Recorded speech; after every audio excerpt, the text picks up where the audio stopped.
if you haven't heard about the BAFTA Awards, what happened when Delroy Lindo and Michael B. Jordan were presenting for a particular award. Yes. And there was an actor that has Tourette's that screened out some obscenities, particularly the N-word, during their speech. But that occurrence caused a really kind of the thread to be pulled on the sweater, so to speak, of a conversation not only about race, not only about what class of people or marginalized people groups is protected, but also around this conversation and this narrative in the Black community about how we recognize ourselves versus how other people recognize us. So there's an inside conversation that Black people have been having for years. Like, why do we keep showing up, right? As Black people, it almost seems like an oxymoron. Why do we keep showing up as artists, as athletes, as entertainers? Why do we keep showing up in these spaces that we aren't always recognized and valued and protected and appreciated? Like, why do we keep showing up in these spaces? I think my initial reaction was seeing the facial expressions of both Michael and Delroy. So I think my first being brought up to speed, it wasn't a video clip, it was just a picture of them standing on stage, looking awkward, looking uncomfortable, but at the same time resolved. And as I looked into their eyes, there was just a familiarity there, that I saw with them because, they were on a global stage representing themselves, representing their craft, representing all of the shoulders that they stand on and have stood on. And there was this obviously moment of discomfort or displeasure. And you and I know when a moment like that presents itself, you have a split second to make a decision on how you respond. Delroy Lindo said after the fact, we had a job to do and we focus on getting our job done. That just opened up a huge discussion and a huge response to, number one, understanding being in certain environments where there is either a covert, racial swipe or an overt racial swipe. When you're handling your professional affairs, sometimes you have to just muster through it and let the chips fall where they may after the fact. Welcome to With Love, The Chambers. Where life, laughter, and lasting lessons meet. We're The Chambers, a husband and wife navigating faith, family, and everything in between. Here we share real stories, heartfelt conversations, and a whole lot of love. Because life isn't perfect, but God's grace sure is.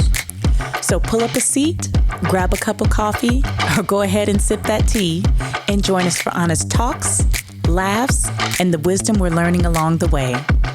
This is With Love, The Chambers.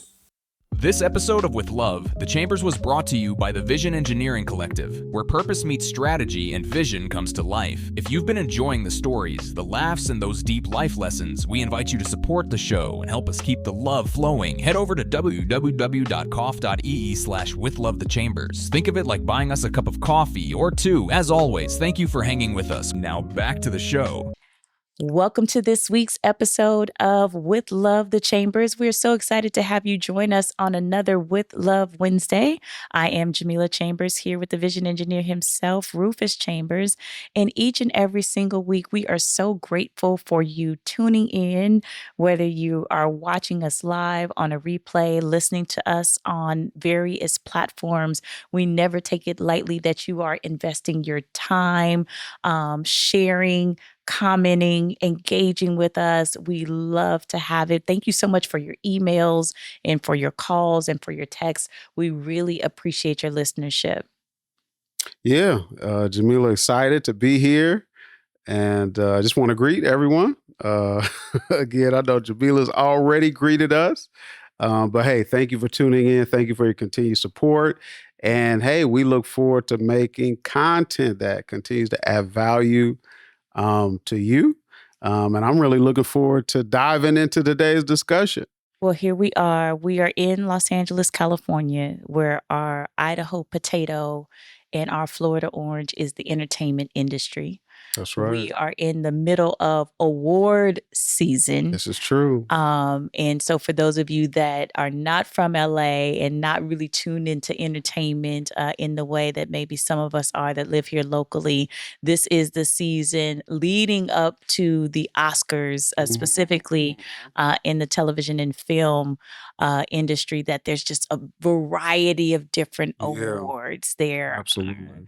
They don't call it the SAG. They don't call them the Screen Actors Guild Awards. I think it's called the Actors Choice Award. Y'all can correct me in the comments. But those awards, NAACP awards, all of the various awards, you will see films that you have seen, films that you haven't seen, leading up to award season and an acknowledgement of actors and those in front of the camera and behind the camera. So I won't say just actors, but directors, those that do score, hair, and makeup, anyone connected with the film or television series. This is the time where they are acknowledged from their peers and from those in industry in these particular ways. You had to almost be under a rock for the last couple of weeks. If you haven't heard about the BAFTA Awards and about particularly what happened when Delroy Lindo and Michael B. Jordan were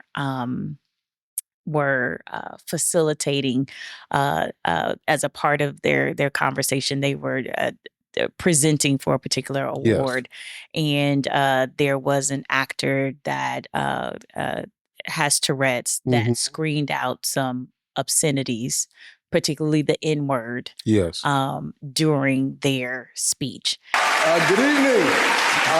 Delroy and I are delighted to be presenting the first BAFTA of the night for a vital part of movie making. We'll get into your reaction and all that in just a moment, but that occurrence caused a really kind of the thread to be pulled on the sweater, so to speak, of a conversation not only about race, not only about what class of people or marginalized people groups is protected, but also around this conversation and this narrative in the Black community about how we recognize ourselves versus how other people recognize us. So there's an inside conversation that Black people have been having for years. Like, why do we keep showing up, right? As Black people, it almost seems like an oxymoron. Why do we keep showing up as artists, as athletes, as entertainers? Why do we keep showing up in these spaces that we aren't always recognized and valued and protected and appreciated? Like, why do we keep showing up in these spaces? Should we just go to the NAACP and the BET Awards and like call it good? Like, because at some point, whether it's this incident that happened now a couple weeks ago, or being snubbed or overlooked or not, very layered. It has just been layered and been a layered conversation for a variety of years. So I kind of set the table on a couple of things and a couple of ways that I want to have us move throughout the conversation today. But first, I just wanted to start with living in the moment of watching two Black men that are at the top of their game and top of their craft. Respectfully. One of them, Delroy Lindo, one of our elder states. Yes. One of our elder statesmen. Yes. I was talking about Crooklyn when you and I were talking offline about this. I think that's one of my favorite films. Beautiful portrayal. Oh my goodness. So I think that's one of my favorite Delroy Lindo films, only to be seconded by, what is it, this Christmas where he's walking down, doing the the Soul Train line. Doing the Soul Train line. That is my favorite thing to watch every holiday season. I will watch the whole movie just to watch Delroy Lindo go down the Soul Train line at the end of this Christmas, because I fear he's not acting. I think that's him. I think that's just him. He's just giving full uncle vibes, full family. I'm just here for it, and I love that portion of the outtakes at the end. But you're watching these two uh, just Black actors at the top of their game presenting at this award, and then the N-word gets yelled out and doesn't get edited out of the broadcast. Yes. What's your just general reaction to that? I think it was definitely a moment, that got the attention of global media per se. And I think my initial reaction was seeing the facial expressions of both Michael and Delroy, So I think my first being brought up to speed, it wasn't a video clip. It was just a picture of them standing on stage, looking awkward, looking uncomfortable, but at the same time resolved. And as I looked into their eyes, there was just a familiarity there, that I saw with them because, they were on a global stage representing themselves, representing their craft, representing all of the shoulders that they stand on and have stood on. And there was this obviously moment of discomfort or displeasure. And you and I know when a moment like that presents itself, you have a split second to make a decision on how you respond. So, seeing them uncomfortable, and I think, Delroy Lindo said after the fact, we had a job to do and we focus on getting our job done. That just opened up a huge discussion and a huge response to, number one, understanding being in certain environments where there is either a covert, racial swipe or an overt racial swipe when you're handling your professional affairs. Sometimes you have to just muster through it and let the chips fall where they may after the fact. So that was really my initial response, was empathizing with them. Like, man, I know how you must feel, and I understand why you responded how you responded. And then I think in that moment, and we understand the gentleman that said it, has Tourette's, and it's an uncontrollable tic. And again, I'm not a doctor, so I can't really speak to the science. Is it conscious or is it subconscious or whatever? I can't speak to any of that. And to me, that's less significant.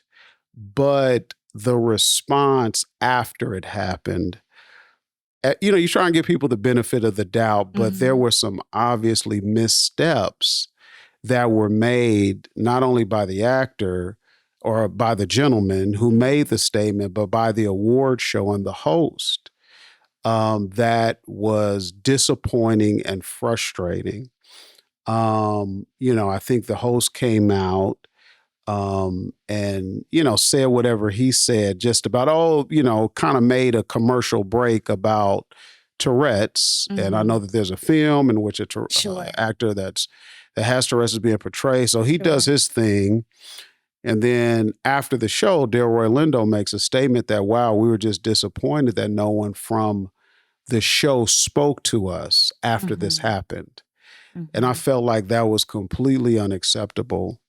And the gentleman who made the statement, his initial statement, he did not apologize to the actors or, the crowd, So it's like, so again, it was a misstep.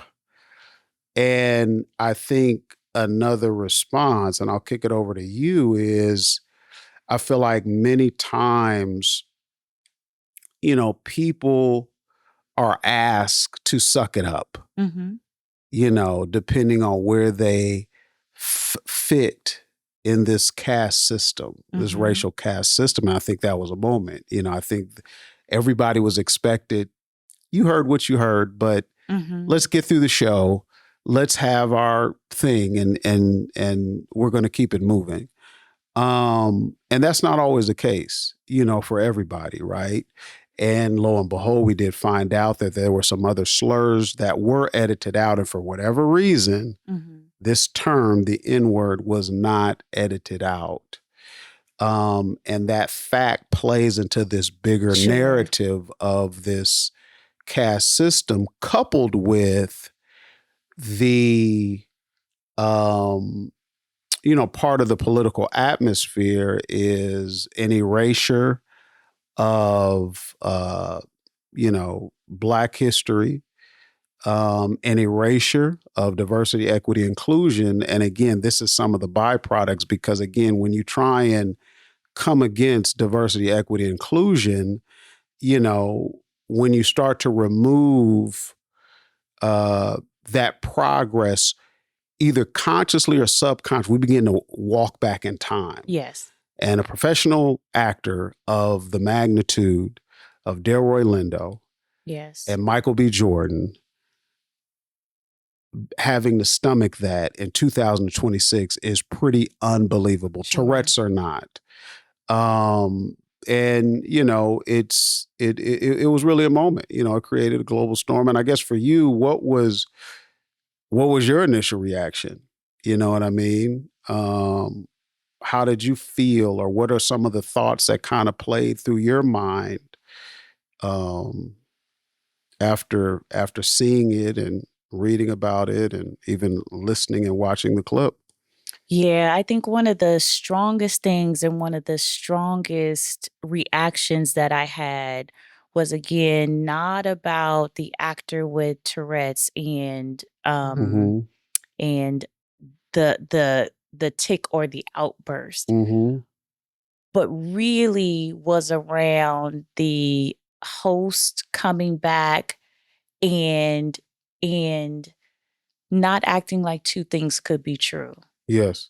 Someone can suffer from Tourette's, have outbursts, uncontrollable outbursts, and you can go down the TikTok rabbit hole of all of the street doctors that want to diagnose and say what's uncontrollable, what's controllable, what was in the subconscious. Well, if you wasn't thinking that, you would, like, you can go down the whole rabbit hole.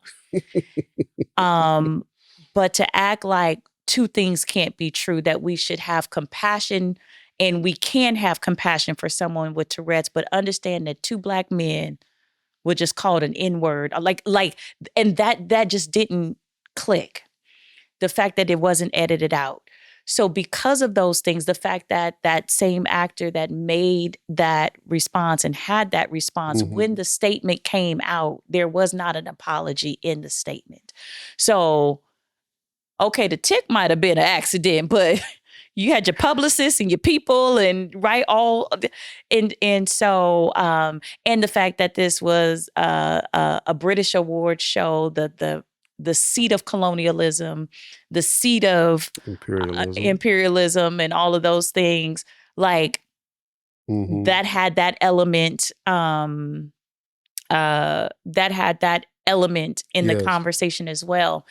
And so given the reaction and the response and it happening now in our political environment, in our political climate, fuel on the fire, just all of the fuel on the fire, it really, really felt like, from a raw place, it is 2026 and you can be the best in the world at what you do.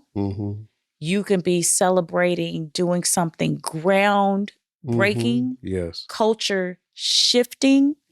I can be as poised, as polished. There is no one more groomed and handsome and together and articulate than those two gentlemen that were standing up there. Like you couldn't put better people in front of. But I'm still an N-word. And that was a very raw emotion and a raw realization, and that you can be called that in that room, in that space. And the silence of the people was deafening. And the reaction again of those doing the editing. And I saw nothing wrong with that. Yeah. I'll edit out political speech. I'll edit out other things. I think But there was an LGBTQ plus slur term or something. Sure, all that should be edited out. Yeah. But that didn't rise to the level. Yes. And Warner Brothers made the request that it be edited out. You know what I mean? Because I think Warner Brothers is the studio that's associated with the film. Okay. So I believe they got on it immediately and made the request. Still didn't happen. No, it didn't happen. Still didn't happen. Still didn't happen. But so that's the raw, yes. response and the raw feelings around that. Yeah. Which then got me to another point of the conversation and part of the subtext to this for Black folks, which is why we keep showing up. Well, we got to keep showing up. Why? We have to. Say more. Well, I feel like, part of when you go through history. Sure. I think part of the reasoning that we have shown up and continue to show up, is to break down barriers, number one. And then I think number two is, that our humanity can be acknowledged and accepted. Because again, when I think about, all of the pioneers, throughout, even you look at, some of the rank and file in the United States military, even with this challenged administration, those military leaders they're representing, the people, again, back to the shoulders in which you stand on, you know what I mean? And I think even in times of foolishness, it's still very important, because to be honest, we use the analogy, I'm going to just take my ball and go home. Sure. We really ain't got no ball. You know what I'm saying? We really don't have a proverbial home, right, to create this Wakanda per se. Mm-hmm. You know what I mean? So I feel like we have to continue to do what we do, So yeah, we have the BAFTAs, but like you said, we have the NAACP awards, we have the Oscars, we have, like you said, the Screen Actors Guild, which is called something else. Yes, and the Emmys. And we have the BET Award, but then we have the Grammys. So and we understand that people's racial ignorance goes with them wherever they're at. Mm-hmm. So again, whoever's voting for the Oscars, or whoever's voting for the Emmys, or whoever's voting for the Grammys, right? They're taking their POV into those decision-making rooms. But we have to continue to stand in there. And I even think it not strange that, when you think about, Reverend Jesse Jackson's legacy, who recently passed away, and I almost feel like, it's kind of a trip. He was one of the last standing, that really bridged the gap between that civil rights era. But again, he will be remembered as the guy that said, I am somebody. Mm-hmm.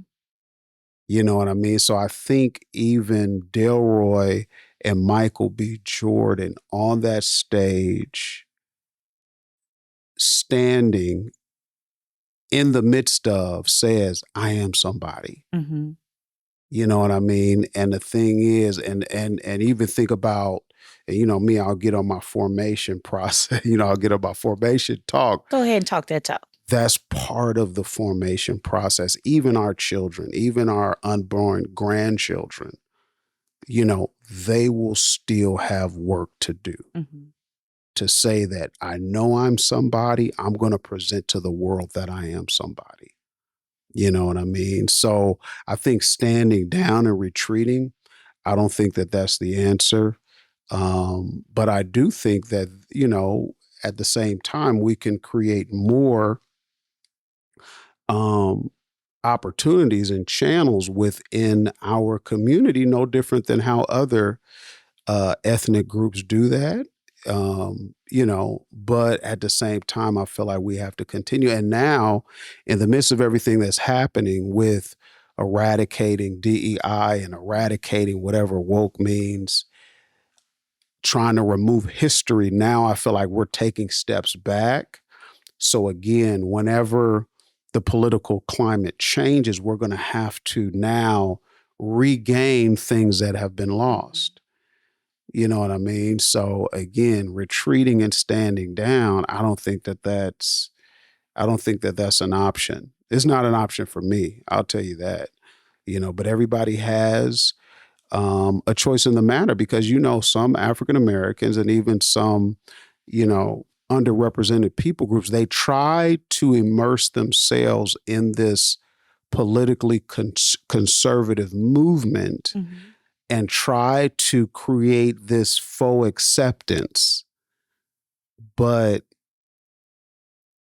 you have to go home at night and wrestle with the reality of what's being said, what's being portrayed, how it's impacting people that look like you, So yeah, some, like you said, well, I'm gonna just pick up my ball and go home. And they like, well, no, I'm gonna be, at the mayonnaise picnic, and I'm saying that funny, but and I don't think either is the appropriate response. Sure.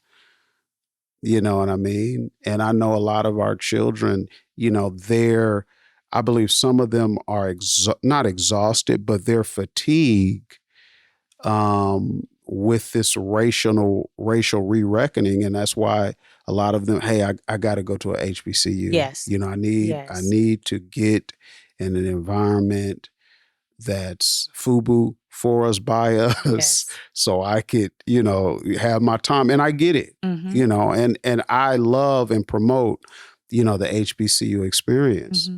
But that's not everybody's portion. You know what I mean? That's not everybody's portion, and I know for you, and we talk about it privately all the time.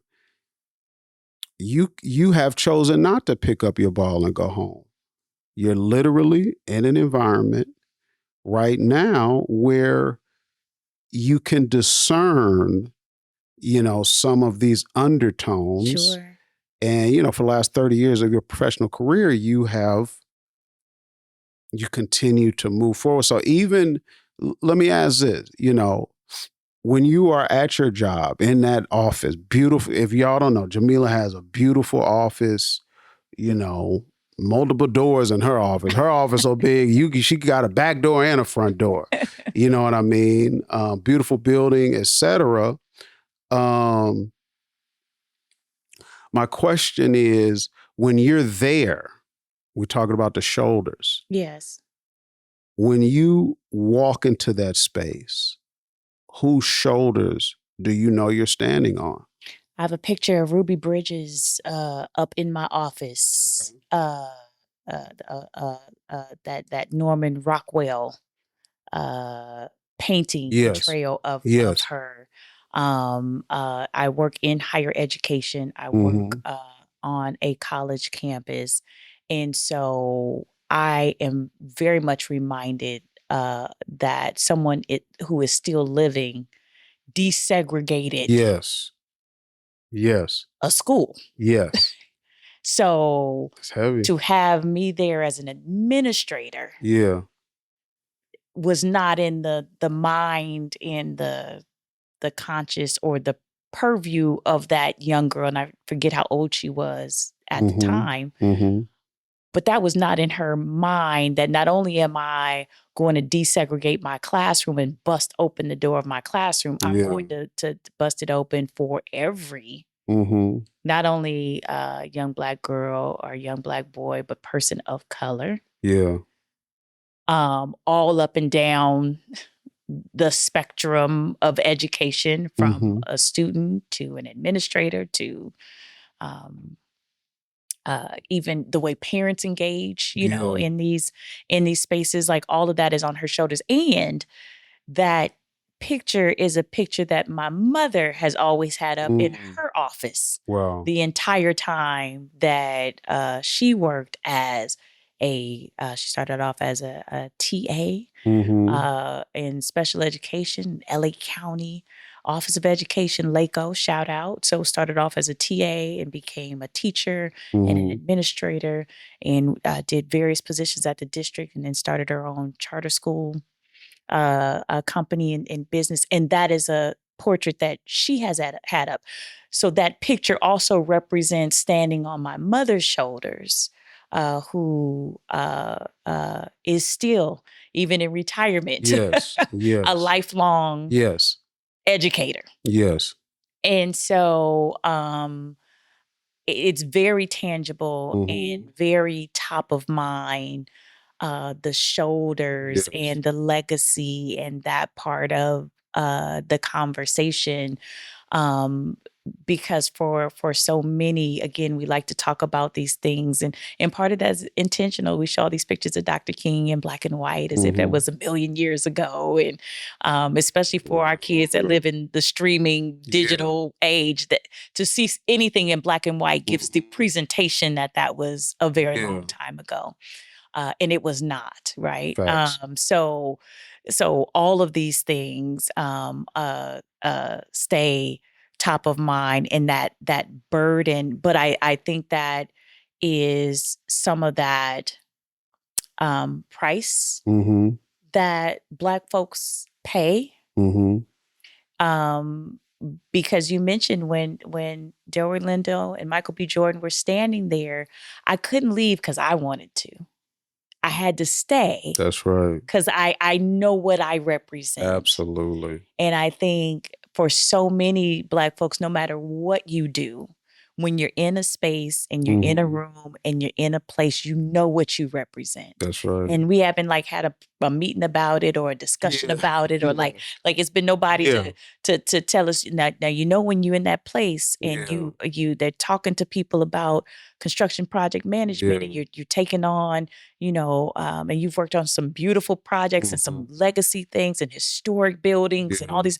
Now when you're in that room, you know what you're representing. Nobody had to tell you, you knew. Yeah. You asked me a question about my office, I'll tell, Ruby Bridges in my mind. Because it is always there, and it is very top of mind, and it is very, very palatable. And that's the part that also made me sad and gave me some heaviness at a time that should have been. We started this conversation about awards season, and it should be celebratory, to talk about what the brother Ryan Coogler has done with that film. It should be all of that. But to have the conversation reduced to these actors being called this term in a room full of their peers, and it just, and quite frankly, it happened to them at work. I spent so much of my life and so much of my career as an HR professional, and there's no way that could have happened at any company that I was an HR professional at, and there wouldn't have been immediate, changes to procedures, to policies, to communication, to retraining, to whatever needed to happen. Because even in the workplace, we understand you cannot tolerate slurs, derogatory language, defamatory comments, and all those things. So if we understand that, and that's a framework and a parameter at work. Now, mind you, I'm talking about at work prior to the last 2 or 3 years. I don't know what's going on now, meaning our political climate, again, is just so rough and roughshod that everything that I talk about as a norm or as there's a line of delineation. There is a line. It just feels like I guess that's another podcast for another day. That just feels like there's this before and after, and there's this line of demarcation between what I felt like we knew to be right and then the world we're living in now. But with that being said, these are two gentlemen that were at work on top of that. So there's also a responsibility to create a safe place for everyone to be in an environment for which they are working. So there's that. We are going to pause right there for this first installment of this week's episode. We invite you to join us again next week as we continue our conversation. As always, we thank you so very much for tuning in to With Love the Chambers every single week. Please like, please subscribe, please share this content with everyone in your contacts. We want to make sure we are getting the word out every single Wednesday. Join us next week as we continue the conversation on With Love the Chambers. This episode of With Love, the Chambers was brought to you by the Vision Engineering Collective, where purpose meets strategy and vision comes to life. If you've been enjoying the stories, the laughs, and those deep life lessons, we invite you to support the show and help us keep the love flowing. Head over to www.coff.ee/withlovethechambers. Think of it like buying us a cup of coffee or two. As always, thank you for hanging with us. We'll see you next time. With Love, the Chambers. That's a wrap for today's episode of With Love the Chambers. We hope you laughed, learned, and felt encouraged along the way. If you enjoyed this conversation, be sure to subscribe, leave a review, and share with someone who needs a little love and wisdom today. You can also connect with us online on all social media platforms at Rufus Chambers Online and at Jamila Chambers. We'd love to hear from you. Until next time, keep living, keep laughing, and keep learning with Love the Chambers.